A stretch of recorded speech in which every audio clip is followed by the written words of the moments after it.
Hoje é dia 5 de junho de 2012 e nós estamos começando a nossa 105ª técnica. Sejam bem-vindos. Atrasamos um pouco hoje, porque tivemos aí um mal-entendido e nós, a partir de agora, vamos estar começando às 6 horas.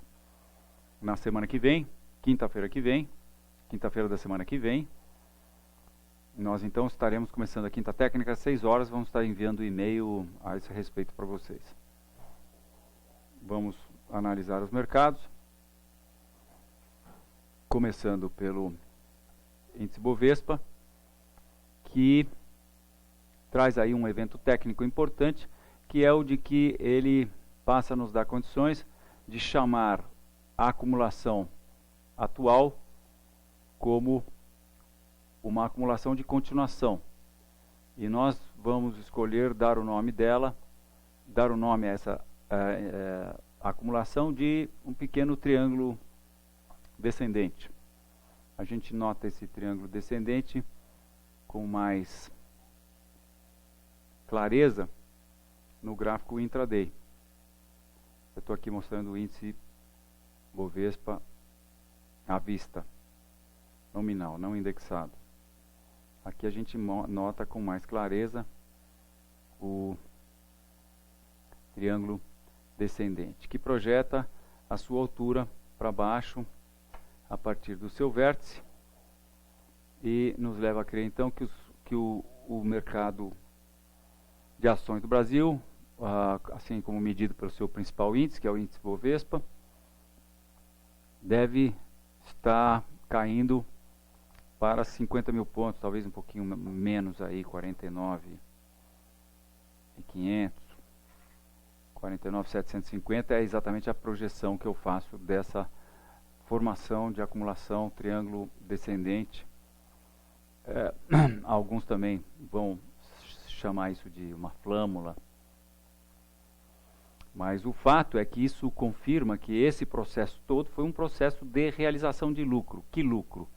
Esse lucro aqui, que os vendidos tiveram. Quem estava vendido, quem vendeu, por exemplo, nessa acumulação aqui de abril, rapidamente, poucos dias, 2 semanas, teve esse grande lucro, né, uma variação percentual de em torno de 12%, 13% em poucos dias. Então, após esse lucro ser auferido nas posições do mercado, então essas pessoas entram comprando, não porque acham necessariamente que vai subir, mas apenas porque o mercado caiu e porque querem realizar o seu lucro. Então essa pressão de compra artificial acaba fazendo os preços oscilarem lateralmente, né? Muitas vezes eles derivam no sentido contrário ao da tendência e formam o que a gente chama de bandeira de baixa. Dessa vez eles tiveram um procedimento um pouco mais característico, que, como eu disse, a gente chama de triângulo descendente, uma situação em que os comprados compram no mesmo nível, aqui embaixo, e os vendidos acabam vendendo em níveis cada vez mais baixos, mostrando que eles estão cada vez mais agressivos, vendidos cada vez mais agressivos, comprados na boa aqui, comprando nesse nível, que no nosso caso aqui era um nível de 53.500 aproximadamente, 53.500. Então isso indica, isso é uma das situações em que a análise técnica, de uma maneira muito clara, muito lógica, mostra que essa, que nós poderíamos chamar de uma pequena batalha acontecendo no mês de abril no mercado brasileiro de ações, então essa batalha deveria ser ganha pelos vendidos, e hoje com o fechamento na mínima do dia, nós temos essa situação muito clara. Essa batalha do mês de do mês de maio, foi ganha pelos vendidos. E o que acontece quando os vendidos ganham uma batalha? Quando um exército ganha uma batalha? É muito simples, eles avançam em território inimigo. E quanto eles vão avançar? Eu não sei exatamente, mas empiricamente a gente sabe que é de se supor que quando eles engatarem primeira, segunda, terceira para partir para um outro movimento de baixa, eles tenham aí o mesmo gás que tiveram na última vez. Então é por isso que a gente faz o que o americano chama de projeção swing. Ele pega a amplitude dessa perna e projeta para baixo a partir do topo dessa perna anterior. Vamos dar mais um aqui para a gente entender. Tá? Então eu estou simplesmente pegando essa perna aqui, que eu vou fazer vermelha, quer dizer, eu estou pegando essa perna aqui. Mas eu não medi até eu medi até os corpos reais aqui. Um pouco de bom senso vai bem nessa hora, né? Então, e projeto isso para baixo, a partir desse topo aqui do início da formação, e isso me dá exatamente aí a 48 mil. Não, na verdade eu tinha projetado daqui, né? Um pouco mais agressivamente. Então a gente está projetando isso daí para 48 mil.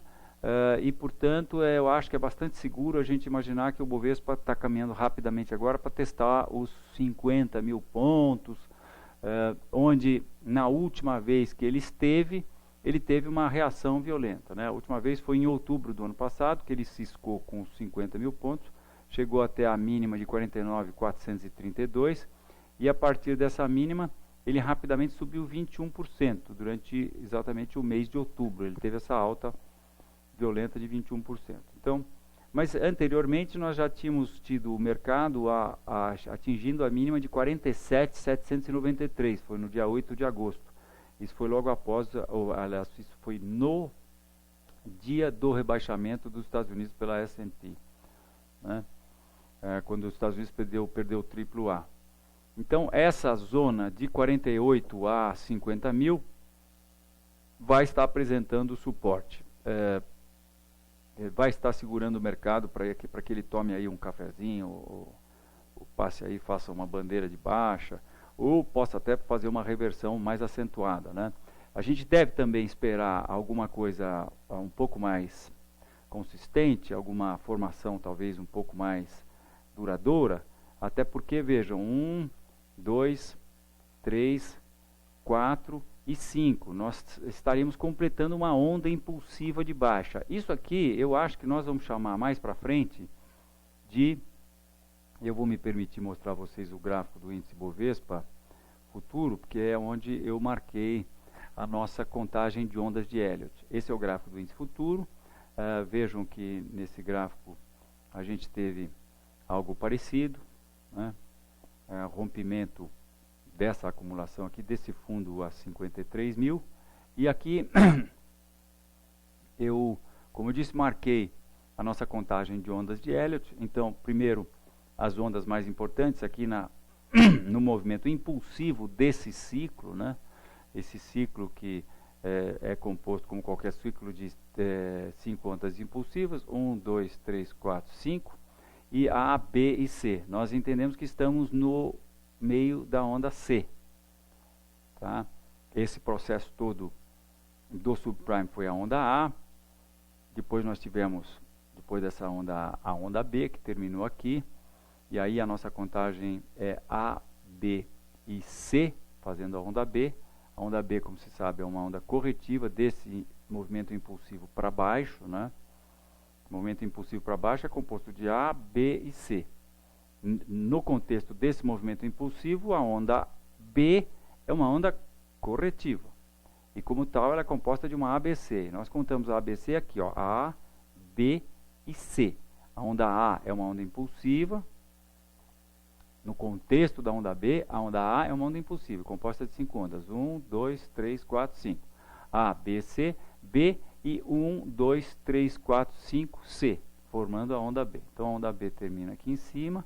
E agora nós teríamos tido 1, 2, 3, 4, 5, onda 1. A, B, C, onda 2. E agora nós estaríamos partindo para a onda 1 da onda C. A onda 1 composta de 1, 2, 3, 4 e 5. Aí nós vamos ter a onda 2, a ABC, a onda 2, ou uma acumulação onda 2. Depois nós vamos ter a onda 3, 1, 2, 3, 4, 5, 3. Aí vamos ter a onda 4 e depois vamos ter a onda 5. Então acho que nós vamos fazer muitas quintas técnicas ainda falando disso aí. Vamos ver se nós contamos, se a nossa contagem está correta, né? Como eu já falei várias vezes aqui na quinta técnica, nós não operamos com previsões baseadas no conceito da teoria das ondas de Elliott. Mas o que nós fazemos é classificar. Classificar subentende que você está classificando algo que já aconteceu, que é o que nós fazemos. Classificamos o passado. Entretanto, a classificação que nós fazemos do passado muitas vezes nos dá uma boa ideia do presente. Quer dizer, na verdade, perdão, eu falei errado. A classificação que nós fazemos do passado é feita com base no longo prazo, porque a teoria das ondas de Elliott entende que nós temos vários tempos gráficos acontecendo ao mesmo tempo.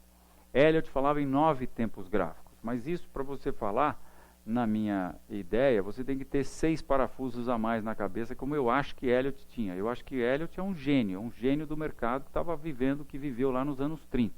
Assim como os gênios da pintura viveram lá no impressionismo e etc. Né? Mas se a gente falar em 3 tempos gráficos, não os 9 como Elliott falava, mas 3 tempos gráficos apenas, nós vamos estar falando de longo prazo, médio prazo e curto prazo. Então, nós classificamos, e é muito mais fácil fazer isso, o longo prazo. Quanto maior o tempo gráfico, é muito mais fácil você classificar esses ciclos. 1, 2, 3, 4, 5, ABC. Quanto menor o tempo gráfico, é mais difícil. Mas, uma vez que a gente consegue qualificar, e nós temos conseguido, eu acho, muito facilmente, porque quando a gente justamente sobe no helicóptero e vai olhar a tendência de longe, as coisas ficam muito mais claras. Né? Então, à medida que a gente consegue qualificar o longo prazo, a gente passa a ter uma boa noção do médio prazo. E ter uma noção, uma ideia de como os preços devem se comportar no médio prazo, já é um ótimo caminho para saber como se colocar no curto prazo, que é onde nós e provavelmente vocês operam. Todo mundo que opera day trade é curtíssimo prazo. Quem opera swing trading e position trading é curto prazo. Curto prazo são oscilações de 30%, 40%, 50% que ocorrem na Bovespa. Em tendências de alta, essas oscilações de curto prazo podem chegar a 100%. Então são nessas borboletas que nós operamos. A gente opera buscando esse tipo de oscilação, curto prazo. Mas ter uma noção, como eu disse, do médio prazo é um ótimo handicap para quem quer fazer as suas operações no curto prazo. Muito bem, então nós estaríamos agora na onda 1 da onda 3 e estaríamos na onda 5 da onda 1 da onda 3. Perdão, não é da onda 3. Sim, é da onda 3 da C. Então, essa aqui é a onda 1 da onda 3. E nós estaríamos na ondinha onda 2, né? Onda 1, onda 2 e onda 3. Na onda 3, nós teríamos 1, 2, 3, 4, 5 ondas para completar a onda 3, que é uma onda impulsiva para baixo. É a onda 3 da onda C, grandona, do ciclo grande que começou lá em outubro de 2002 com a entrada do presidente Lula.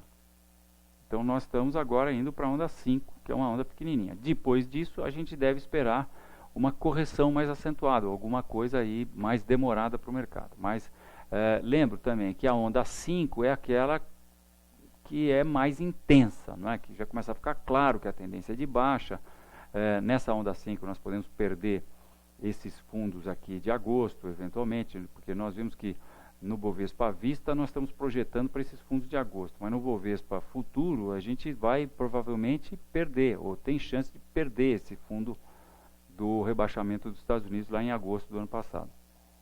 Então isso pode já trazer quedas mais pronunciadas, né? Quedas mais violentas para o mercado. E eu já tenho dito isso há algum tempo. Eu estou esperando para qualquer momento que isso possa acontecer. Isso não aconteceu ainda porque quando a gente passa a ver os Estados Unidos, que é exatamente o que nós vimos ver agora, bem, só para concluir a nossa análise de Bovespa, então nossa análise é de baixa para curto, médio e longo prazo. No Bovespa e no índice futuro. Vamos ver o que o S&P está falando sobre isso. O S&P é aquele cara que como eu digo sempre, é o cara que manda no mercado. Nós temos ele numa situação em que ele já rompeu. Bom, primeiro ele nos deu o S&P, para quem não acompanhou nossas quintas técnicas. Eu falei durante muito tempo que nós estávamos tendo uma indicação muito importante e acabou se confirmando.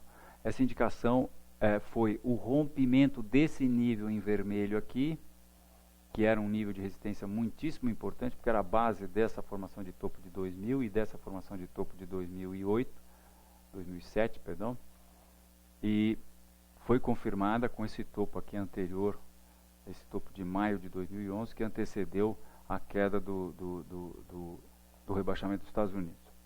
Então, o fato do mercado ter rompido isso e depois desrompido é uma tremenda indicação técnica, é aquela que eu considero a mais importante indicação técnica. O americano chama isso de bull trap, e nós tivemos isso numa escala macro, quer dizer, numa escala muito forte, num contexto muito importante, porque era uma resistência muito importante. Então essa é a grande indicação na qual eu me baseio. Além disso, eu aqui estou olhando o gráfico, estou vendo que nós já tivemos topos e fundos consecutivamente mais baixos, que implica dizer que o S&P iniciou uma tendência de baixa de médio prazo. E fora isso, nós tivemos também no S&P o rompimento, por enquanto, dessa... Não, estou falando besteira. Isso aqui é de muito pouca importância. Isso aqui também. Mas isso não, esse suporte que nós temos aqui, a 1.300, porque a resistência que eu mostrei para vocês, que é essa que está em vermelho aqui agora, vou até destacá-la mais, é 1.360. Mas esse suporte agora que está sendo testado no momento a 1.300, também é muito importante. Vejam, é topo aqui, é topo aqui, é topo lá em 2001 e é fundo, de certa forma, também lá em 99. Então nós também estamos de frente a um nível importante, que são esses 300, aí, 1.300. Bem, o mercado veio abaixo desse nível, mas titubeou, né? Ontem ele titubeou, deixou um candle de indefinição, mas hoje não teve evolução. Ele fez um candle pequeno. Se ele tivesse feito um candle grande, fechado na máxima do dia, aí isso aqui poderia ser visto como, esses três últimos candles poderiam ter sido vistos como uma formação de reversão. Mas isso não aconteceu, os preços nem entraram para cima dos 1.300 de novo, e portanto eu estou imaginando que nós, com esse processo, estamos caminhando para fazermos uma pequena bandeira de baixa aqui por baixo dos 1.300, e depois o mercado, eu acho que desaba, porque se acontecer isso que eu estou falando, aí essa reta que eu acho que já tem uma certa confiabilidade, pelo ângulo de inclinação dela, que é clássico, 45 graus, e também porque traz o nível que o mercado está respeitando desde o final da queda do subprime, né? Então isso tem um significado importante para o mercado, terá, né? E eu digo isso porque à medida que nós temos o mercado mostrando significados importantes, eventos técnicos de significado importantes, a gente passa a ter chances de estar assistindo aí algum grande jogar a toalha.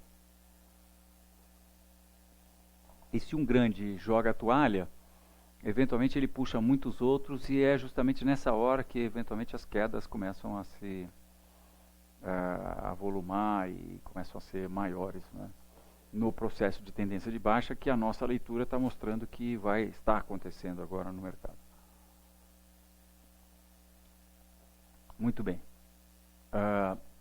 Então, esse evento eu acho que vai ser importante se acontecer, porque nós vamos ter o rompimento dessa reta. E psicologicamente, vejam, o mercado cai no subprime, depois ele faz um processo de recuperação que dura 1, 2, 3 anos, e aí agora ele escapa desse processo de recuperação. Então, se ele escapa desse processo de recuperação, ele está sujeito a entrar de novo naquele processo que se iniciou com o subprime, que é o que nós achamos que vai acontecer. Muito bem.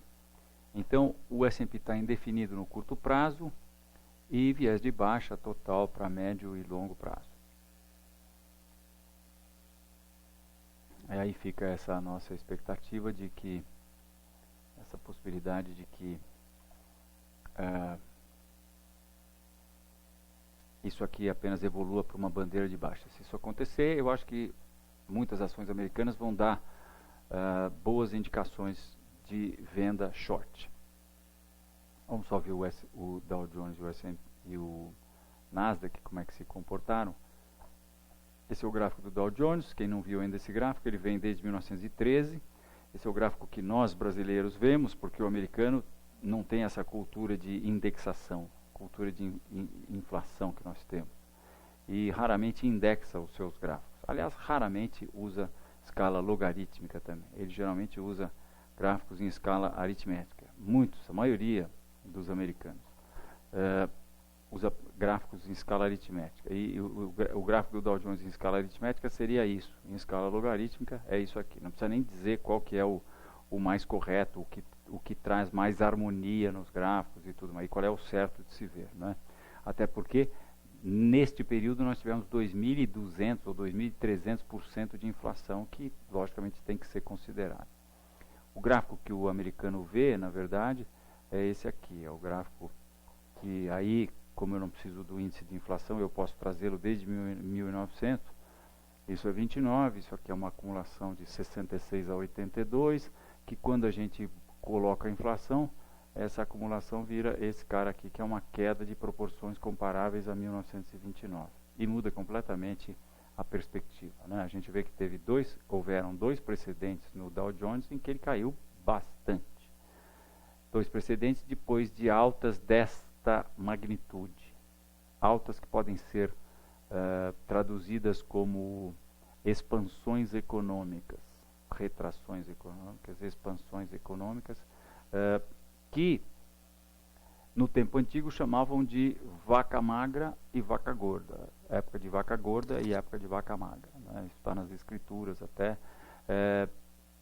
Eu acho que o mercado é um processo muito parecido com isso. À medida que você tem uma expansão econômica que dure muito tempo, você deve esperar que após isso nós teremos uma contração, uma retração econômica. Por motivos que o mercado explica, que qualquer estudante de economia conhece, elasticidade dos preços. Quanto mais alto vai o preço, mais melhor de bom fica para vender, mais pior de ruim fica para comprar. Então, o preço alto chama a demanda. A gente vê isso de uma maneira muito simplória no mercado de soja, por exemplo. Se o preço da soja cai próximo dos preços de custo de produção, as pessoas simplesmente não plantam soja, porque plantar soja não dá lucro. E o que acontece é que no ano seguinte a safra vai despencar. A safra despencando, o preço sobe. E por outro lado, se o preço da soja sobe muito, os gaúchos começam a plantar soja até nos acostamentos das estradas, né? Muitas pessoas plantam soja, aumenta a produção de soja, no ano seguinte os preços caem. A soja é um ciclo de um ano, então é mais fácil de se raciocinar. Nos mercados a gente está sujeito a ciclos de períodos bem maiores, né? Por exemplo, a distância entre os dois topos que aconteceram no gráfico do Dow Jones foram 29 para 66. 29 para 66. Eu tenho que fazer a conta aqui, que eu não consigo pensar essa hora da tarde. A minha HP só funciona aqui dentro do meu iPhone aqui. 69 entre... Não, 66, né? Desculpem a minha ignorância aritmética. 66 entre 29 menos 37 anos. E 2066... 100, 66 menos 34 anos. Quer dizer, nós tivemos um período de 37 e depois 34 anos. Daqui aqui 37 anos, daqui aqui 34 anos. Então, os 8 anos de vacas magras viraram 30 e tantos anos de vaca gorda, né? Aliás, na verdade é entre um ciclo, topo de um ciclo e topo de outro ciclo, né? Mas enfim, isso é apenas uma visão de longo prazo para que os céticos que acham que é impossível o mercado cair muito, vejam que nós já tivemos precedente, né? E essa perspectiva realmente é bem mais, eu acho que realista, né? A chance do mercado vir aqui embaixo eu acho que é muito, mas como eu já mostrei muitas vezes, eu acho que todas as outras vezes ele veio bem abaixo do que o primeiro número Fibonacci. Então se ele vier no segundo número Fibonacci, ele vem para 5.500 pontos. Isso implicaria em nós dizermos que o Dow Jones estaria tendo uma queda em torno de 56%. Bom, mas nós não operamos nisso, né? Nós operamos, como eu disse, no curto prazo. E o curto prazo, vou mostrar para vocês aqui, ó. Olha o curto prazo aqui, ó. Esse é o curto prazo. Curto prazo. Curto prazo. Por quê? Porque, olhando esse gráfico, isso aqui é o longo prazo. Isso aqui é o médio prazo, né? Daqui aqui é longo prazo, daqui aqui é médio prazo e daqui aqui é o curto prazo. Quando a gente pega essa oscilaçãozinha, você ainda pode separar esse curto prazo em dois curtos prazos e você vai ver que, ó, primeiro curto prazo subiu 20% nos Estados Unidos, segundo curto prazo subiu 24%. Se a gente for pegar essa perna toda, nós estamos falando de 34%. Então são essas oscilações que a gente procura operar. Mas, independente do tempo gráfico que você opera, é muito importante você ter uma noção do tempo gráfico acima daquele que você opera, né? Eu acho que é uma das coisas que diferem o amador do profissional, é ele ter uma noção do que ele está fazendo, né? Tem muita gente que está dando tiro para todo lado e não sabe muito bem, não consegue ter uma noção de para onde, em que tipo de tendência ele está operando, né? A tendência acima daquela que ele está negociando. Então, se nós operamos no curto prazo, é muito importante para nós termos uma noção do médio prazo, tá? E essa noção que eu estou passando para vocês. Eu acho que nós aí no longo prazo estamos num processo de baixa. Aqui nós falhamos em fazer um novo topo. Estamos iniciando um processo de baixa de médio prazo, porque temos topos e fundos consecutivamente mais baixos. E muito bem, então agora eu acho que a gente está continuando nesse processo de baixa com o Dow Jones, mas também está falando mais ou menos a mesma coisa que o S&P falou, com exceção de que aqui está mais claro de que nós provavelmente estaremos cumprindo esse objetivo aqui para baixo, que é essa última perna. Isso seria mais um outro tanto disso aqui e, portanto, um ponto a favor de nós estarmos com uma grande possibilidade de termos uma bandeira de baixa aqui. Deixa eu mudar isso aqui.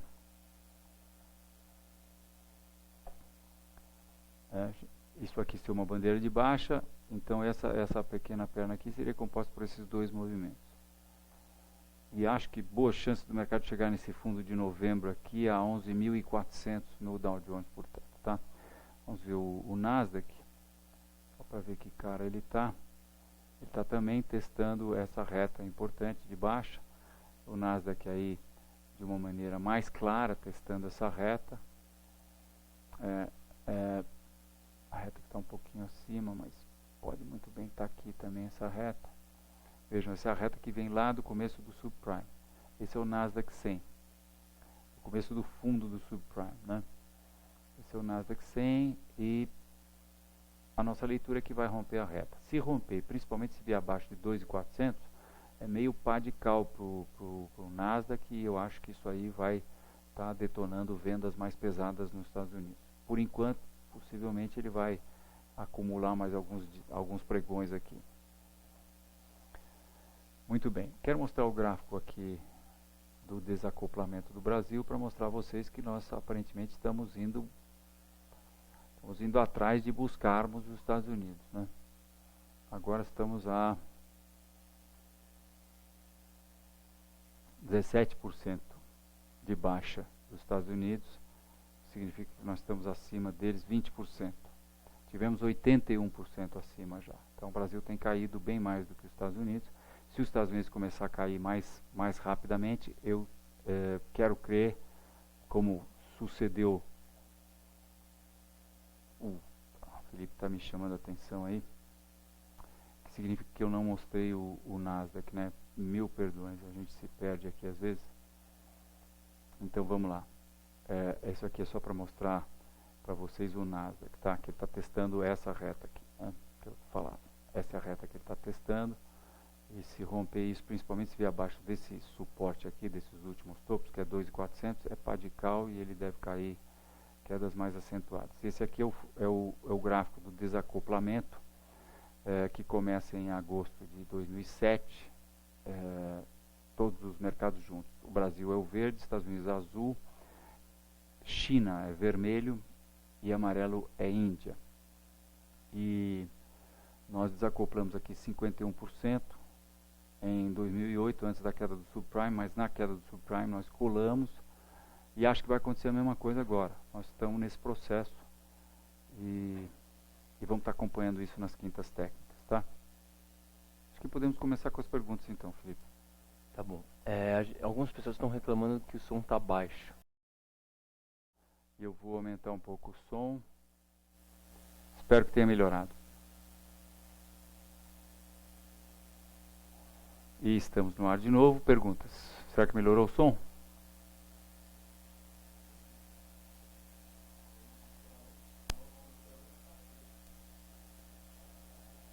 Pessoal, se tiver ainda com problema no som, vocês avisam, por favor. Bom, então acho que começar com Vale e Petrobras. Ok. Petro e Vale. Vamos lá.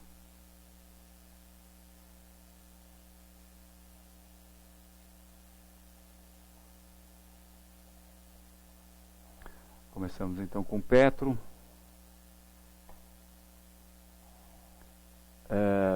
Nossa ideia é de que esse processo todo é uma formação de topo.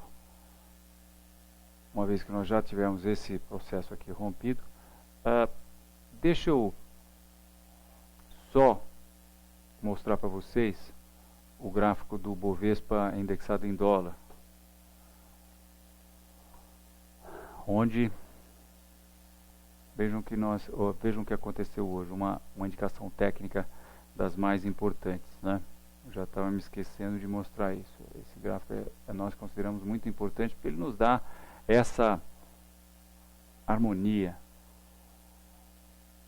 O gráfico vem desde 63, o Bovespa começa aqui em 68, essa cobrinha aqui nós pegamos da Bolsa do Rio, que publicava as suas cotações de fechamento do seu índice IBV, publicou de 63 a 68, a 67, final de 67. E aí começa o índice Bovespa, né? Então, emendando isso aqui, a gente consegue esse ponto, junta com esse ponto aqui da era Lula, e traça esse lindo canal de alta, e vejam o que está acontecendo hoje.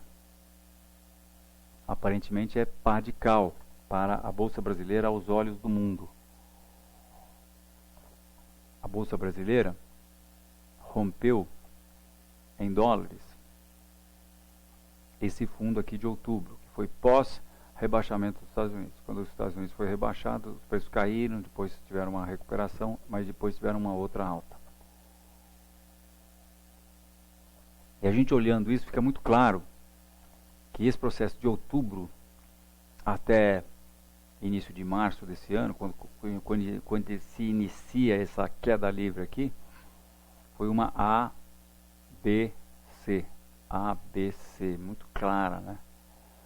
E aí essa queda livre aqui. Então essa é uma indicação importante de que nós estamos entrando aí no que eu acho que vai ser chamado de onda C, né? Aqui está muito claro também, né?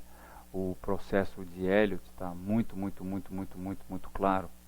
1, 2, 3, 4, 5, onda 1, A, B, C, onda 2, onda 3, onda 4, onda 5, onda A, onda B e onda C, onde nós tivemos a onda 1, a onda 2, a onda 3, a onda 4 e a onda 5, que é aquela que vai ser com o auge da euforia da onda C, né? Então isso aqui seria a onda C. Onda A, B e C. A onda C é aquela carregada com o auge da paura, do mesmo jeito que o final da onda 5, na tendência de alta, é carregada com o auge da euforia, a onda C é carregada, onda 5 da onda C, carregada com o auge da paura, né? Então, só para lembrar essa importante indicação que nós tivemos aí no nosso gráfico do Bovespa indexado em dólar, escala log. Muito bem. Então, nós entendemos que esse processo vai ser um processo de topo, que alguns analistas, historiadores vão chamar de a grande formação de topo pós, quer dizer, depois do ciclo de alta do presidente Lula. E nós entendemos que essa formação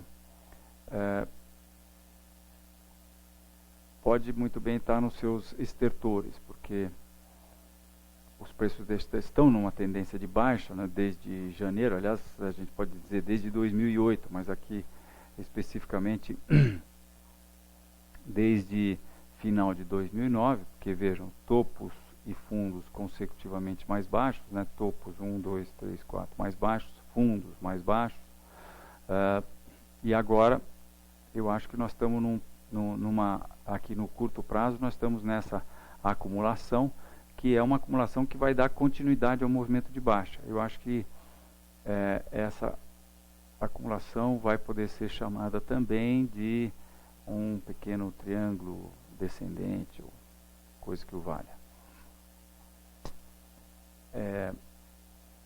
O rompimento aí dos 18,40 confirmaria essa nossa análise, e aí eu acho que Petrobras pode ter uma queda rápida para o nível do fundo do subprime.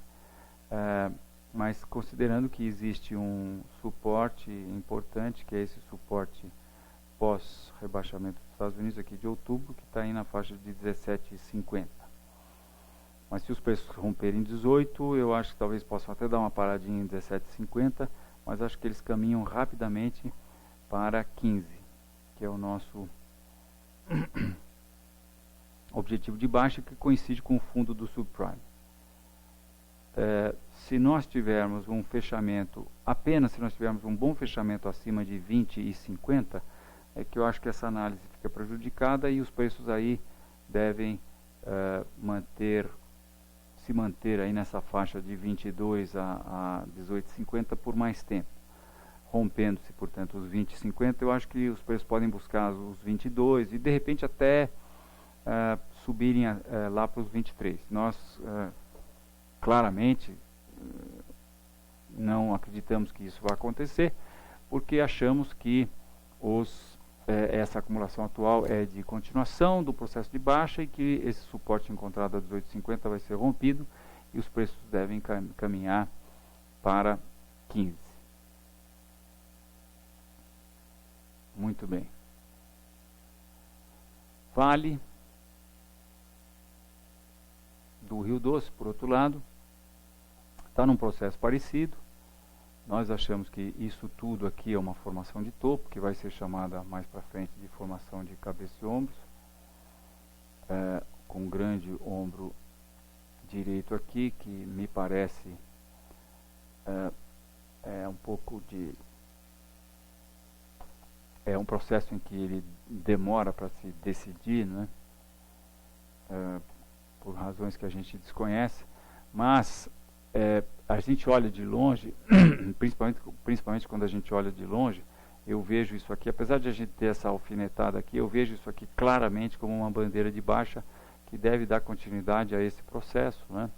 eu entendo que isso aqui é um processo de realização de lucro. Qual lucro? Esse lucro aqui desse mastro. E acho que isso aqui vai resultar no rompimento dessa bandeira e no rompimento do suporte a 34. Se isso acontecer, aí a gente projeta essa amplitude aqui, que é a altura da formação de cabeça e ombros para baixo. Isso projeta uma queda bastante violenta para Vale.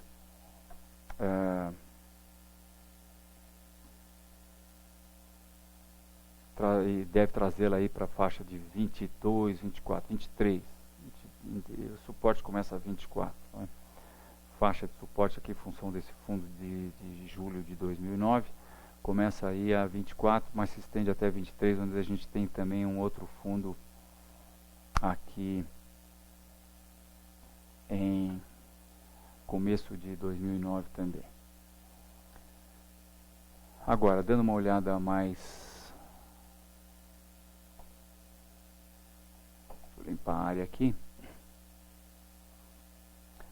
Eu olho isso e tenho viés de baixa também. Alguém podia dizer, mas isso aqui não é uma flâmula de alta? Pode ser. Talvez ele possa fazer isso aqui e depois vir. Aí ele faria uma ABC. Mas, não sei, eu acho que, de qualquer maneira, isso aqui está... Se a gente tira esse pedacinho aqui só do mercado, se a gente, desse dia que ele caiu muito, isso aqui fica como um triângulo simétrico, né? E a gente sempre pode dar uma espiadinha no intraday para ver como é que ele parece.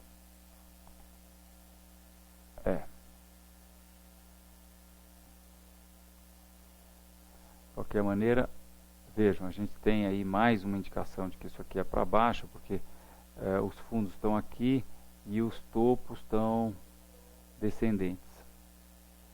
Então isso aqui mostra vendidos mais agressivos do que comprados. Estão comprando aqui a 35,70, 35,60 e os vendidos entraram vendendo a 37,20, depois a 37, depois a 36,90, depois a 36,80, depois a 36,70, depois a 36,30 e agora entraram vendendo a 36,10. Isso mostra claramente que o vendido está cada vez mais agressivo e que o comprado está tranquilo, mas uma hora o comprado saca isso, vai perceber isso e não vai comprar mais a 35,70 e a maior agressividade dos vendidos vai fazer com que eles acompanhem, venham abaixo e aí rompe suporte, toca stop e os preços caem rapidamente inicialmente para esse próximo suporte aqui a 34,60. Então viés de baixa, médio e longo prazo e no curto prazo viés de indefinido, o lateral para baixa também, no curto prazo, o Vale do Rio Doce. Nós achamos que no curto prazo o mercado vai colocar mais uma perna dessas para baixo e, como eu disse, deve vir aí para 30. Felipe, perguntas. Pergunta é Risco Brasil, do Sérgio, do Rio de Janeiro. Risco Brasil. Muito bem, que bom que você perguntou, Sérgio, porque eu estava curioso para saber sobre o risco do Brasil. Estava pensando nele hoje, não tive tempo de ver. Deixa eu adequar esse gráfico aqui.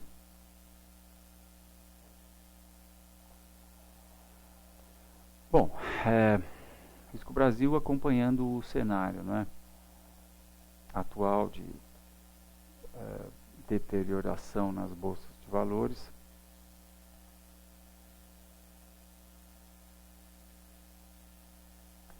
Estou pondo uma reta tentativamente aqui.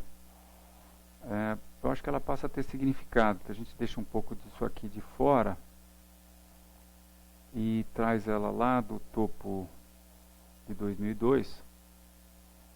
Topo de 2002 corresponde a isso aqui, corresponde a medo do presidente Lula tomar o PT, tomar o poder no Brasil. Né?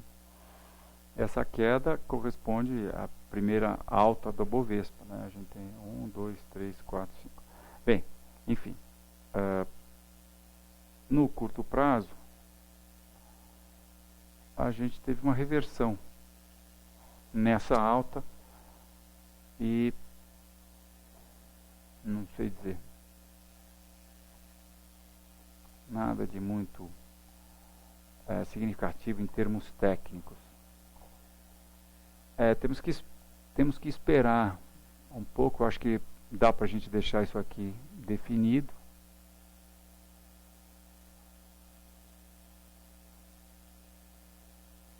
Acho que essa reta é válida, é bem válida essa reta. Temos que ver aí o que vai acontecer. E aqui nós temos resistência também, uma resistência importante. Então os preços estão testando a reta que coincide com essa resistência importante aqui. Vejam, esse topo aqui em 2008, todos esses topos aqui de 2009, 2010, e temos ainda mais um topo aqui em 2011. Então esse é um nível importante de resistência que está coincidindo com essa reta. E, portanto, vai ficar de olho, se esse nível for rompido, provavelmente a Bovespa vai estar despencando. Agora, essa correção, o que dá para fazer é a gente traçar a Fibonacci para saber até onde ela pode ir, né? Então, acho que... e ela pode muito bem corrigir primeiro o número Fibonacci, que seria 9% de queda, voltaria aí para 215 basis points, ou pode voltar para 50% de correção disso, que é 200 basis points, ou até para 190 basis points, quando ele então fecharia esse gap que abriu-se em maio aqui.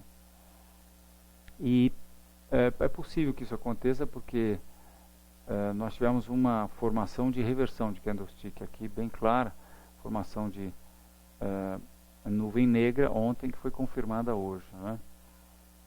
Mas, por outro lado, se a gente tiver um fechamento aí acima de 255 basis points, eu acho que isso vai ser bastante significativo no sentido de que as coisas estão deteriorando para o Brasil.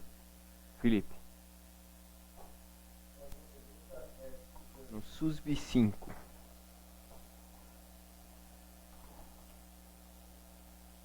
Quem pergunta é o Márcio. Márcio. SUS o quê? SUSB 5.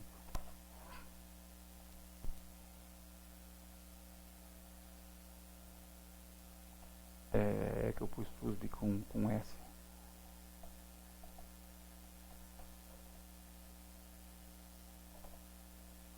Vamos lá, tá aqui. Então, Suzano, nós tivemos o rompimento desse suporte importantíssimo. Vejam, temos um topo aqui em 1995, vou botar em gráfico de linha para ficar mais claro. Topo em 95, fundo em 2003, fundo em 2005, um fundo que tecnicamente a gente poderia considerar no mesmo nível aí. Isso aqui eu acho que dá para subir um pouquinho também.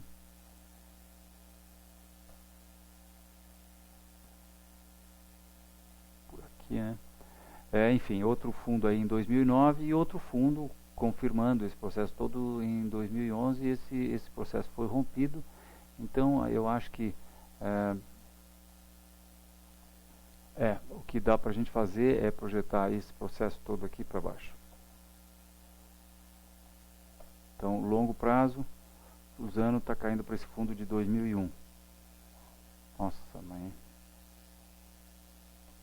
E curto prazo, o que dá para a gente fazer é projetar essa última perna para baixo.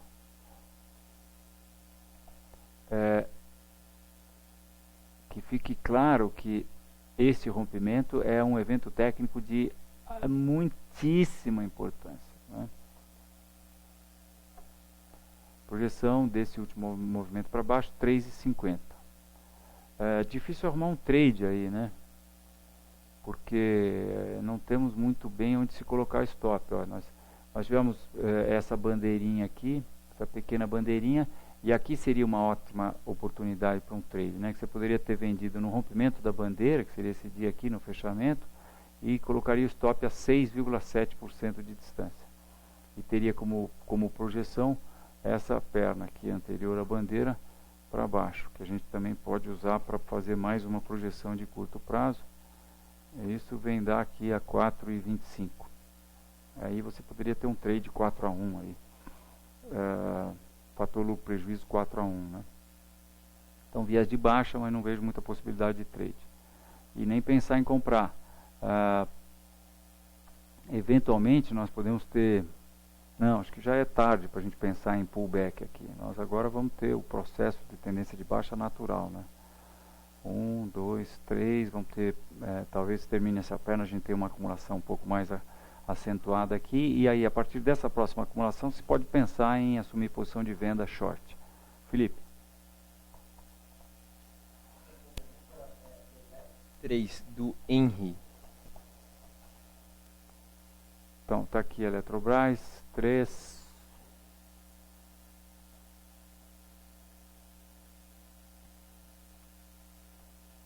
Deixa eu mudar o ano aqui.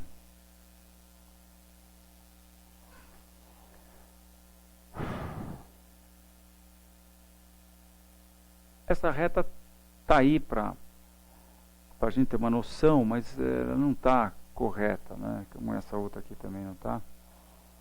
Ela não está exatamente onde...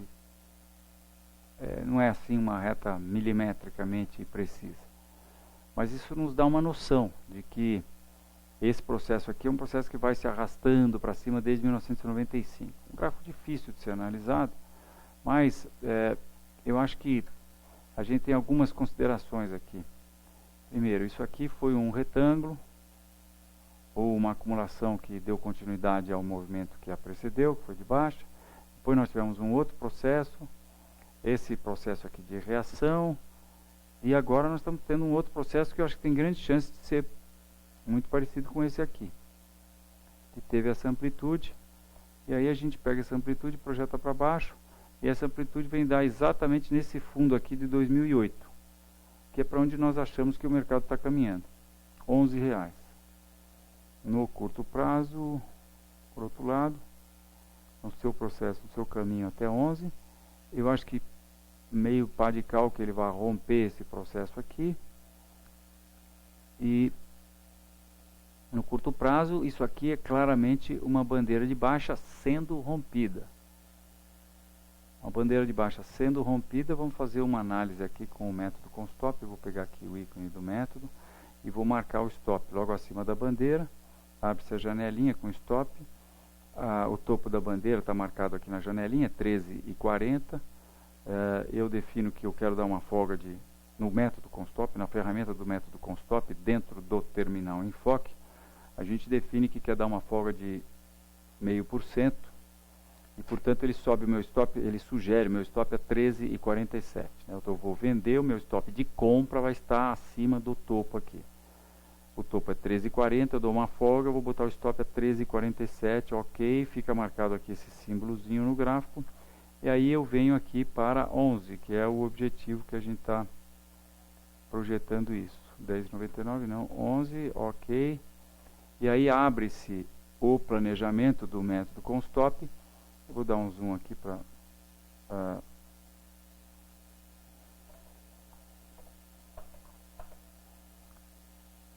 deixar isso mais claro para vocês. Então, no planejamento do método com stop, ele basicamente está sugerindo que eu compre 17.400 ações. Isso porque aqui no perfil, a gente tem aqui o que é o patrimônio do fundo com stop. Né? Nós damos consultoria para o fundo com stop, que nós montamos em parceria com uma Asset Management, que é a HRD. E, então, nós somos os consultores do fundo e nós fazemos as sugestões de compra e venda de ações para esse fundo. Nós sugerimos ao gestor do fundo o que comprar, quando comprar e principalmente quanto comprar. Quanto comprar é a variável mais importante de todas. Esses livros que vocês estão vendo aqui atrás na minha estante, eu tenho aí uma boa coleção de livros de análise técnica e eles falam muito sobre o que comprar e quando comprar. O que comprar mais afeito com análise fundamental, stock picking, como chama o americano, e quando comprar mais afeito com análise técnica, porque é sobre o timing, né, quando comprar. Mas eles falam muito pouco sobre essa terceira variável, que é a mais importante de todas, que tem a ver com o nosso psicológico e tem a ver, logicamente, com controle de risco, que é quanto comprar. E é exatamente disso que trata o nosso método com stop, nosso método de operar, e que traz essa ferramenta dentro do terminal enfoque. Com essa ferramenta você define, como você viu, o stop objetivo. e você tem que definir o seu perfil. No caso, eu estou definindo aqui o perfil do fundo. Tem 4 milhões e 100 hoje de patrimônio líquido. Nós temos um objetivo de rentabilidade ao ano de 10%. Você pode estar achando pouco, mas é que esse é apenas o objetivo da renda variável. Nós complementamos esse objetivo, que não quer dizer que a gente vá conseguir, logicamente. Esse é o nosso objetivo, é o que a gente busca, né? Nós temos intenção de completar esse objetivo com a renda fixa, porque nós gastamos aí 20% em média do capital do fundo para fazer as operações que nós fazemos, porque a gente tem um controle de risco muito grande por mês. Por exemplo, para você ter uma ideia, o risco do mês que a gente se permite correr no mês não é nunca maior do que 0,8%, que significa que, teoricamente, a gente não deve ter uma cota que abaixe mais do que 0,8% ao mês, sendo que a gente divide esse risco que a gente tem, e isso a gente vai gastando nas posições que a gente faz. Como as posições são posições que têm stop, a gente com o stop sabe exatamente qual percentual do nosso capital nós iremos perder caso a ordem de stop seja acionada, né? Então a gente divide essa munição de risco que a gente tem em 2 quinzenas. A gente gasta só 0,4 por quinzena. A gente arrisca até 0,4 por quinzena. E com isso as nossas posições são de 0,10%, 0,1% do capital. Então é isso que esse perfil acaba definindo, né? E aqui a gente também, então é isso aí, você apenas define o seu capital, a meta de rentabilidade ao ano e o fator lucro-prejuízo mínimo que você quer. Nós usávamos 4:1, agora nós estamos pensando em usar 3:1 no fundo. E aqui ele especifica qual é o risco máximo por operação. No nosso caso seria 0,27, mas como eu disse, a gente tem pego operações de apenas 0,10, né? Risco máximo por mês é o 0,80 e o risco máximo por ano. Mas o importante é que quando a gente faz essa posição, aliás, esse planejamento, então depois de definir stop e objetivo, que ficam marcados aqui, ó, stop 13,47, objetivo 11, né, nesse exemplo hipotético que a gente está fazendo de Eletrobras, ele sugere a quantidade de ações que você deve operar e mostra aqui o valor que você iria perder se a sua ordem de stop for acionada, o lucro potencial que você vai ter se o objetivo for atingido e, principalmente, que é o mais importante, a variação percentual do seu capital, né? O percentual do seu capital que você perde se operar esse tamanho aqui de posição. E o que você ganha também, você estaria ganhando 0,78. E essa ferramenta está regulada para que em cada operação que a gente faça, a gente ganhe o valor, ou próximo do valor, que é a nossa expectativa de rentabilidade anual. Só que a gente vai não para a expectativa de rentabilidade anual, que é 10%, mas o que a gente tem que ganhar por mês para chegar nesses 10%, que é 0,80. Então vejam que aqui no planejamento, se o objetivo for atingido, a gente vai ganhar 0,78. Acontece que nós fazemos muitas posições e eu não preciso ganhar 0,70 ou 0,80 numa, né? Então o que a gente faz no fundo com stop é que a gente abaixa o tamanho da posição e acaba sugerindo para o nosso parceiro, para o gestor do fundo, fazer alguma coisa aí em torno de 0,10%. Se a gente fizer uma posição arriscando 0,10, então seriam 7.000 ações, e aí a gente, se chegar no objetivo, a gente vai ganhar, a gente ganharia 0,32. 0,32 mais a poupança, mais a renda fixa do mês, a gente eventualmente consegue ter um mês, só com essa posição nós conseguiríamos ter um mês com mais de 50% acima do nosso benchmark, que é o CDI, né? Para vocês verem que essa posição é uma posição agressiva, e a gente tem um mínimo de risco. Que você, quando perde, quando erra, por N razões que podem acontecer, e perde 0,10, 0,20, 0,30% do seu capital, você não tá nem aí. quer dizer, isso não abala o equilíbrio emocional que você precisa ter para ter sucesso nos mercados, né? E você está pronto para esperar a próxima oportunidade do mercado, né? Então, essa é uma possibilidade de trade, né? Quem sabe a abertura amanhã não possa ser, até aproveitar essa oportunidade. Felipe, precisamos ficar de olho aí em Eletrobras. Uma longa resposta para uma pergunta, mas, enfim, acho que é legal também a gente falar um pouco sobre risco, né? Risco é um item que poucas pessoas falam, controle de risco, e nós, como fizemos esse método, e principalmente porque pusemos essa ferramenta do método, que nada mais é, a ferramenta do método, minha gente, nada mais é do que o controle de risco, que nós descemos um passo. Fala-se muito no mercado de controle de risco para as corretoras, mas não se fala de controle de risco para você, cliente. E nós disponibilizamos isso para você através do Terminal Enfoque. Quem tem o Terminal Enfoque, se não tem a versão que está fazendo isso, é só ligar aqui no nosso suporte, 3957-5810, 011 3957-5810, ou falar por MSN ou por e-mail com o nosso suporte, e pode instalar a versão nova que já traz essa ferramenta, que é uma ferramenta que permite a você, ao invés de iniciar uma posição chamando uma boleta, você inicia a posição colocando no gráfico o stop e o objetivo, e aí a ferramenta vai sugerir a você um tamanho de posição, para que, se você for estopado, se a sua ordem de stop for executada, você perca aquele montante que você se programou para perder, né? Eu até brinco nos cursos que a gente dá que a ferramenta calcula o tamanho da posição usando um poderoso algoritmo chamado regra de 3. Porque na verdade isso é uma conta muito simples que se tem que fazer para se calcular o tamanho da posição, mas que ninguém faz. A gente entende que ninguém faz, porque na hora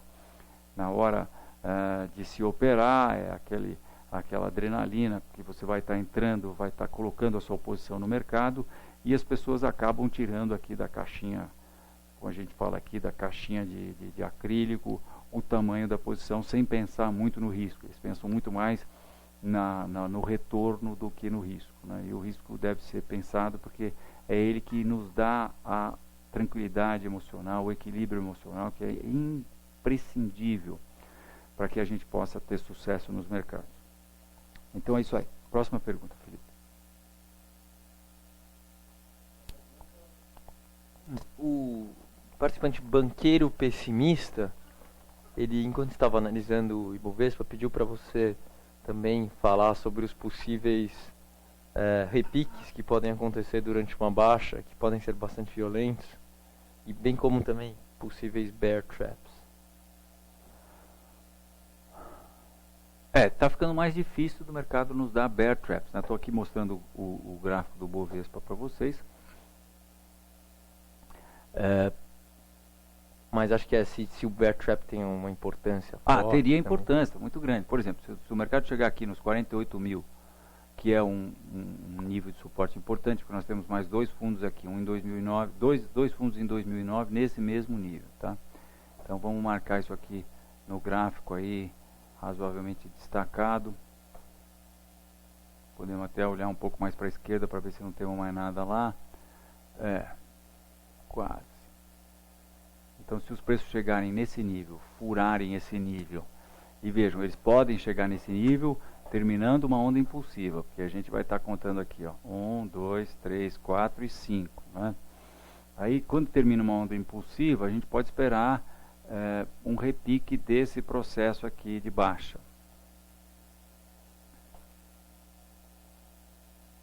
Deixa eu limpar a área aqui um pouquinho.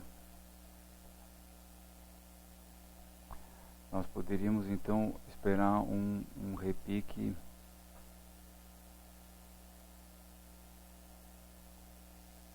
desse processo de baixa aqui, então que o mercado faria, né? E o que seria esse repique? Ora, a gente mede Fibonacci. Se ele chegasse exatamente aqui, vamos colocar os números Fibonacci aqui.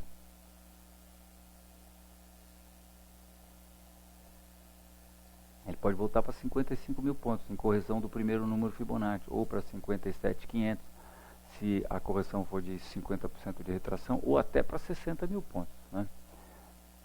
Então, onda 1 da onda C, né? Depois nós teríamos a onda 2, que seria um negócio do tipo, quem sabe, né? ABC, e depois a onda 3 da onda C, ó. Vejam como orna isso, é razoável, né? Isso pode acontecer, isso nós vamos estar acompanhando durante o processo, né? Então aqui, e vejam, se acontecer isso, nós estaremos falando de uma alta de 24% do Bovespa, uma alta bem aproveitável em termos de trade, com certeza, né? E eventualmente sim, nós poderíamos ter um bear trap aqui, né? Então se os preços vierem aí a 48 e deixarem uma formação de candlestick de alta aqui, eu acho que certamente nós podemos pensar em aproveitar para, ainda que acreditando num processo de baixa, para pegarmos um pedaço dessa alta aqui, né? Como a gente necessariamente não vai estar operando no índice Bovespa, a gente transporta essa ideia para outras ações e também podemos transportar essa ideia para o intraday, para um prazo menor. Aí, com base nessa ideia, a gente faz a sintonia fina, né? Eu acho que nós temos conseguido aqui nos últimos meses uma performance melhor para o fundo com stop. Até esse mês ficamos contentes, tivemos uma performance de 1.8, qualquer coisa que vale. Eu acho que em grande parte porque nós temos nos esforçado bastante, temos gastado mais tempo na análise dos mercados do que nós já gastávamos, e temos um expediente aqui que me é muito caro. Nós estamos gastando mais tempo porque nós, ainda que identificamos as nossas operações no gráfico diário, nós descemos um nível abaixo no gráfico intraday de 15 minutos, que é o que nós usamos, e tentamos fazer a sintonia fina da entrada que nos é indicada no gráfico diário. Por exemplo, temos lá uma bandeira de baixa que está se formando em muitos ativos. Hoje, por exemplo, ficamos aqui num pega danado aqui. Eu e o Felipe conversamos muito sobre isso, os meninos também participaram, o Douglas, o Júnior, quer dizer, o Júnior, que é o Douglas, o Thiago e o Maurício, sobre... Ai, Felipe, esqueci o que era mesmo que nós estávamos vendo? Depende, foram duas. Não, aquela que nós quase vendemos, o fundo. Qual era a ação, né? Qual era a ação? Eu vou ver os alertas aqui. Puxa vida. Porque isso é um processo interessante até, né? Eu vejo o gráfico e para mim, eu sei que ele está lá dentre aquelas 100 ações do IBX 100, para as quais existem ações no BTG que a gente pode alugar, e eu acabo não me preocupando muito em qual é a ação. Aliás, tem mais, eu procuro muitas vezes não olhar para não deixar o nome da ação me influenciar com relação a se eu vou comprar ou vender essa ação, né? Mas hoje, puxa vida, o que era aquilo que nós ficamos tanto tempo vendo, Felipe? Bom, é fácil, está aqui nos nossos notícias, lista de notícias, recomendação. Estou vendo um por um aqui. Você está vendo? Porque hoje nós estudamos a possibilidade de fazer recomendações de venda para Cosan, VEG, Duratex, acho que era Duratex, Fibria, OGXP3, era Duratex. Santander, Duratex, né? Então eu vou até, já que eu deixei todo mundo curioso, essa aqui foi a recomendação de venda que nós circulamos internamente, mas nós chegamos a publicar, eu acho. Os nossos clientes devem ter recebido essa recomendação de venda do nosso produto, que é os alertas com stop, né? Quando você recebe essa recomendação, você tem esse botãozinho aqui de ver gráfico, e tem o botão do método com stop. Se clicar aqui, você vê o gráfico que nós usamos para fazer a nossa análise. E se clicar no método, você abre aquele planejamento para fazer o seu planejamento. Tá? Deixa eu clicar aqui no ver gráfico e mostrar para vocês justamente do que eu estava falando, né? Nós estamos com essa bandeira de baixa e bem, no final nós acabamos não tendo não assumindo essa posição. Está aqui a posição, a projeção é 7,50. Vejam, isso é uma projeção que traria os preços para perto dessa reta de suporte. Vejam que bonita essa reta. Tem um primeiro ponto aqui em 98, depois outro ponto em 2001, outro em 2002, outro em 2004 e outro finalmente aqui no fundo do subprime, né? E nós estamos com essa bandeira de baixo que eu acho muito bonita, e essa é a típica situação em que os preços estão escapando de uma bandeira de baixa. Vejam que bonito, né? Tá aqui o mastro da bandeira de baixa e a bandeirinha aqui e o mercado escapando dessa bandeira. É vender aqui com stop aqui em cima da bandeira e o objetivo aqui, tá? Muito bem. Nem lembro mais por que eu estava falando isso, mas vou apagar isso aqui. Então, é isso aí. Agora, o mercado chegar aqui não significa que ele vai, voltando para falar das possibilidades de indicações de alta durante essa tendência de baixa que nós achamos que está acontecendo no Ibovespa, né? O mercado chegar nesse nível onde eu destaquei que podemos ter um bear trap, podemos ter indicação de alta, não significa que nós vamos ter uma alta, né? Nós podemos, muitas vezes o mercado chega num nível desses e em vez de reagir, ele toma um cafezinho e vai embora e cai mais. E também a gente acha que está contando 1, 2, 3, 4, 5, mas isso aqui pode ser a 1 estendida, por exemplo, 1, 2, 3, 4, 5.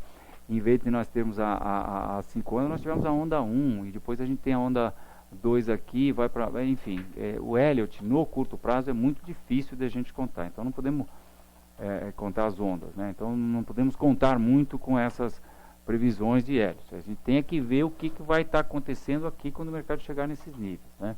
E aí nós vamos estar trabalhando, vamos estar aqui com vocês para ajudá-los aí nesse processo de baixa, né?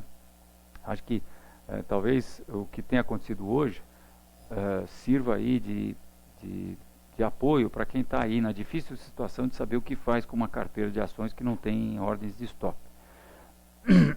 Eu acho que o mercado deixou claro hoje, mais claro ainda, que nós não estamos na época de ter uma carteira de ações sem stop.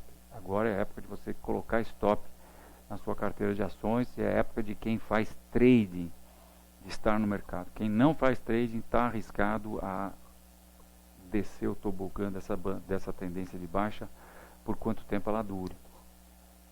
E isso pode ser muito doloroso. Muito bem. Felipe, próxima pergunta. A próxima pergunta é duração da onda C. O Francisco diz que, se considerarmos o tempo, historicamente, as correções das ondas C, as ondas C, né, duram em média 57 a 65 meses. E aí, pelos cálculos dele, a gente terminaria o final essa onda C atual terminaria no final deste ano, entre o final deste ano e meados de 2013. 57 meses? 57 a 65 meses. Será que é? Não, deve ser semanas, né? Aí dá 4, não são meses mesmo, não, dá tá, 4, ABC, né? Dá 4,7 anos, em torno de 5 anos. Puxa vida, o dólar deu uma... Eu estou vendo aqui o dólar, ó, se me permitem, antes de responder a pergunta da duração da onda C, vejam que reversão legal que a gente teve no dólar aqui hoje. Tem pergunta do dólar também. Vamos ver se isso aqui vai causar o rompimento dessa reta. Se causar o rompimento dessa reta, a gente vai ver o dólar cair um pouco mais. Mas isso pode muito bem, como essa reversão está acontecendo no contexto dessa acumulação aqui, isso pode muito bem evoluir para uma formação de acumulação que aí teria condição de dar continuidade à alta, né? Mas se a gente simplesmente romper, e principalmente se rompermos aí o 1,98, aí acho que esse processo de alta está terminado e nós iríamos corrigir esse processo, primeiro, segundo ou terceiro números Fibonacci, e isso está o primeiro número está 1.93, o segundo número está 1.89 e o terceiro número está 1.84. Mas duração, olha, eu vou me permitir mostrar para vocês esse gráfico, de novo, o gráfico do Bovespa indexado em dólar, que é esse longo gráfico que a gente traz lá desde 1965, e fazer um exercício rapidinho aqui para responder sua pergunta, porque isso permita-me dizer que é um pouco de exercício de futurologia. A gente não tem muito, nós e a maioria das pessoas no mercado não tem muito o que fazer com isso, porque, como eu disse, a gente não opera nesse longo prazo, né? A gente opera mais no curto prazo. Então, esse é o histórico de quedas do Bovespa. Então, eu estou indo um ponto para trás.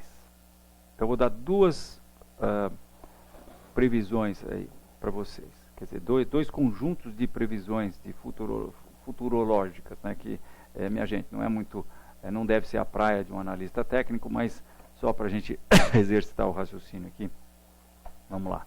Isso aqui foi o que aconteceu em 1971. Se acontecer agora, eu vou botar isso aqui em 2008, nós iremos até lá, vamos ver onde é que é isso. Isso aqui foi o que aconteceu em 86, plano cruzado. E isso aqui foi o que aconteceu em 97, crise da Ásia. Então essas foram as três quedas. E eu não estou falando de, eu não estou falando de, eu não estou falando de onda C apenas. Eu estou falando do processo todo de reversão. Em seguida eu falo de onda C, tá? Aí a gente vem aqui e vê lá embaixo quando é que dá isso aqui, ó. Então, se acontecer o que aconteceu em 80 e... que é o verdinho? O verdinho é 86. Se acontecer o que aconteceu em 86, nós vamos terminar isso aí lá para fevereiro de 2013. Comecinho de 2013. Se acontecer o que aconteceu na crise da Ásia, nós vamos terminar isso aí em setembro de 2013. E se acontecer o que aconteceu em 1971, o buraco é mais embaixo, nós só vamos terminar isso aí em janeiro de 2020. É isso aí. Agora a gente pode fazer a mesma coisa com relação a...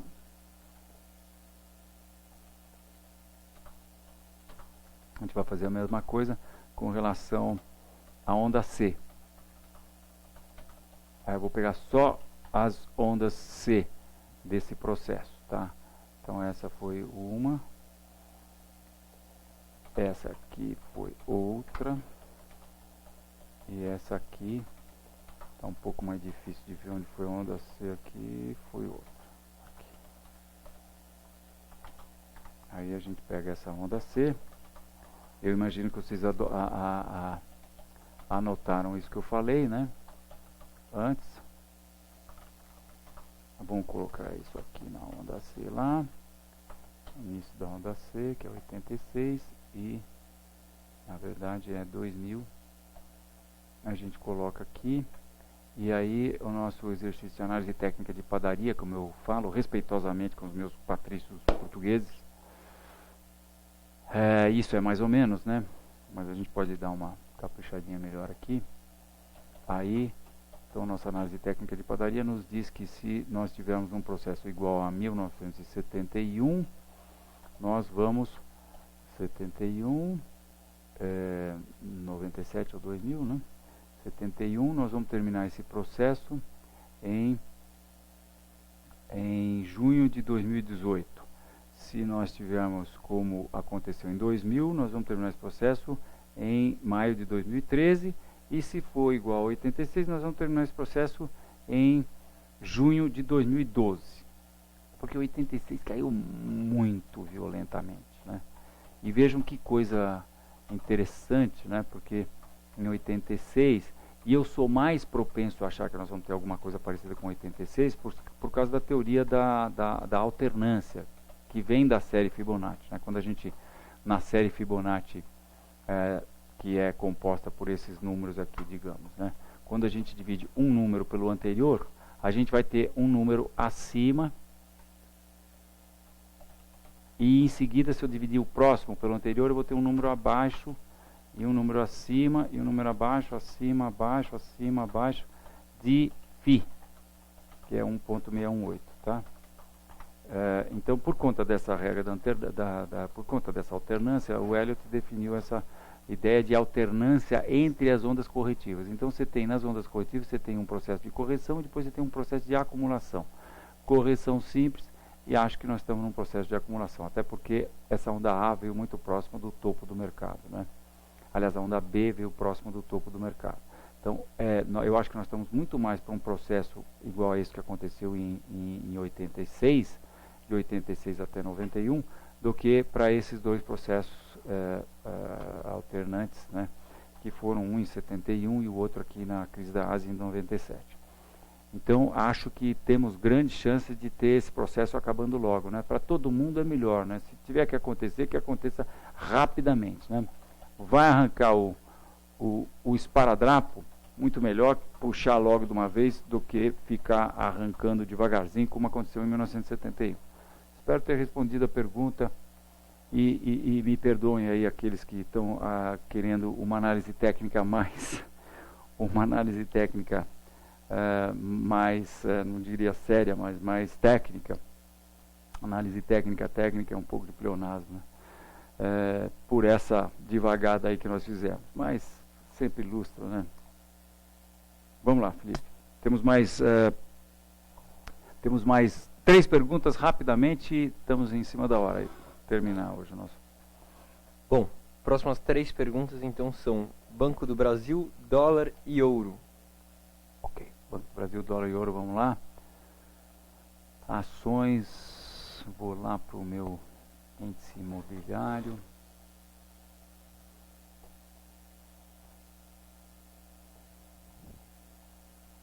Imobiliário, nada, financeiro, que isso. Vejam que coisa séria que aconteceu no índice financeiro, né? Nós tivemos essa reta aqui que vem, essa tendência de alta que vem desde 2000, um ponto em 2000, um ponto em 2001, um ponto em 2002, um ponto em 2008, bom, isso foi rompido. E isso faz com que esse processo aqui tenha uma cara muito grande de formação de topo, cabeça e ombro. Né? Aqui o ombro esquerdo aqui foi grandão e o ombro direito foi mais rápido. Né? Bem, e o que acabou de acontecer no... eu estava falando de Banco do Brasil e achei que eu estava mostrando o Banco do Brasil, achei que estava falando de índice financeiro. Então vamos imaginar que isso aqui foi rompido, né? Só para mostrar rapidamente aqui o índice financeiro, ó, vejam que coisa bonita aqui que está acontecendo também. Olha, isso é uma bandeira de baixa, rompida hoje essa bandeira. Tá? Então o índice financeiro deu uma indicação importante de baixa. Muitas ações, muitos setores estão dando essa indicação do mercado escapulindo dessa acumulação que foi feita após a primeira queda. Tá? Mais Banco do Brasil especificamente, então... Na verdade está mostrando a mesma coisa para a gente. Não é a mesma coisa, mas é parecido. Nós tivemos, vejam, nós temos essa formação de topo com esse fundo, que é importantíssimo. É o fundo desse castelo aí bonito, né, que a gente pode chamar de formação de cabeça e ombros. E o mercado rompeu esse nível. Vejam, apesar de nós termos aqui uma alfinetada nesse processo, nós temos aqui muito bem definido 2 fundos aqui em 2010, e apesar de nós termos tido essa extravasada aqui, o mercado depois deixou outros 2 fundos, e o último fundo é nesse nível. Então o nível de suporte era esse mesmo, né? Essa sombra inferior aqui a gente meio que desconsidera, e vejam o que aconteceu, ó. Nós tivemos um rompimento disso, depois o mercado subiu e deixou um shooting star exatamente quando ele encontrava a resistência, né? Então isso é uma daquelas situações Eu vou me permitir mostrar aqui para vocês uma posição que nós recomendamos de Banco do Brasil exatamente naquela hora. Foi nesse dia aqui, 22, que o mercado encostou no que era aquela reta de suporte, que está marcada aqui no gráfico intraday de 15 minutos de Banco do Brasil. E vejam aqui o motivo da nossa... Eu vou até diminuir aqui para vocês terem uma visão melhor. Estou passando aqui. A gente, quando controla as posições... Puxa, fiz besteira aqui. Quando a gente controla as posições aqui no... que nós recomendamos, então a gente tem esse íconezinho aqui,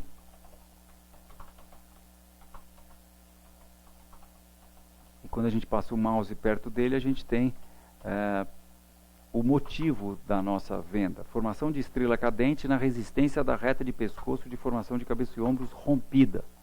O objetivo é a amplitude da formação e o stop está acima da máxima do dia, anterior ao rompimento da formação de cabeça e ombros, que é anterior ao rompimento. Então a gente deixa tudo definidinho, certinho, e aí a gente usa o gráfico intraday para acompanhar as nossas recomendações, eventualmente as posições que o fundo com stop assume, né? É algo como isso aqui. Então estou mostrando a vocês a posição, né? E aqui tem então o dia da recomendação, e eventualmente a venda que foi feita e o motivo também.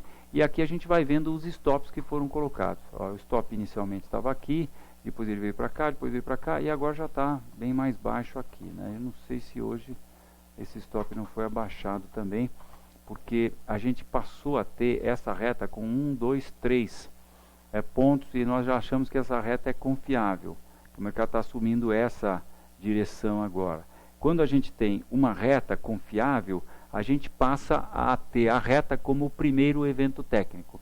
Então, em sendo assim, eu acho que nós já baixamos o stop para cima desse topo aqui. Então, estamos bastante baixistas aí no mercado, e vejam que no intraday de 15 minutos ela acabou de romper uma bandeira de baixa também, né? Que projeta a amplitude do mastro para baixo, que seria isto daqui para baixo, a partir do topo da bandeira. Então, curto prazo aí, curtíssimo prazo, um objetivo a 18,25, mas o nosso objetivo para Banco do Brasil é 15, para onde nós achamos que está indo, né? O que é esse objetivo? Vou mostrar aqui para vocês. Essa amplitude aqui, amplitude dessa formação de topo para baixo. Nós estamos projetando a formação de cabeça e ombros para baixo, que vem dar aqui nos 15, que implicaria numa queda de mais, a partir do fechamento de hoje, de mais 20% aí para Banco do Brasil. Felipe, ouro e dólar, é isso? Não, o que é? Isso mesmo. Bom, dólar eu já analisei. Será que a gente não pode ver uma outra? Ok, então...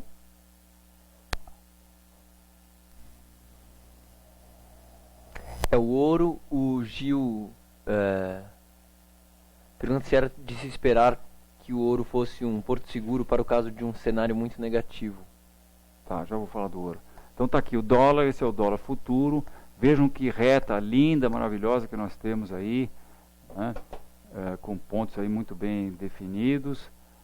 Isso nos dá condições de traçar Fibonacci. O primeiro número Fibonacci é no topo de 2008 aqui, que corresponde ao fundo do subprime na bolsa, né? Isso está a 3 e pedrada.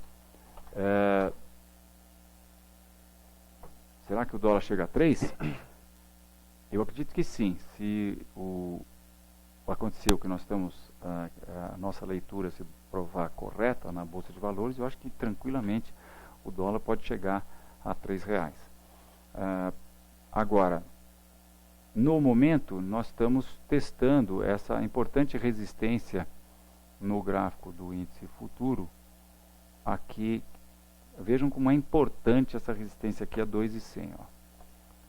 Fundo dessa acumulação toda aqui de 2009, topo de 2011 e o topo atual, né? Hoje nós tivemos uma reversão. Agora, essa reversão talvez possa apenas trazer os preços para cá. É o que eu acho que é mais provável que aconteça. E depois, isso pode se transformar num... De repente, olha, vejam que hipótese interessante aqui. A gente tem uma formação de triângulo ascendente. Então, isso pode evoluir para alguma coisa mais demorada, complexa, né? Mas se a reta for rompida, a gente pode esperar uma correção para primeiro ou segundo número Fibonacci. Aí o dólar futuro poderia voltar aqui para 1.970, ou o segundo número seria 1.925 e terceiro número 1.880. Então é isso para o dólar. E com relação ao ouro, vamos lá, deixa eu mostrar aqui o gráfico do ouro. Indicadores mundiais.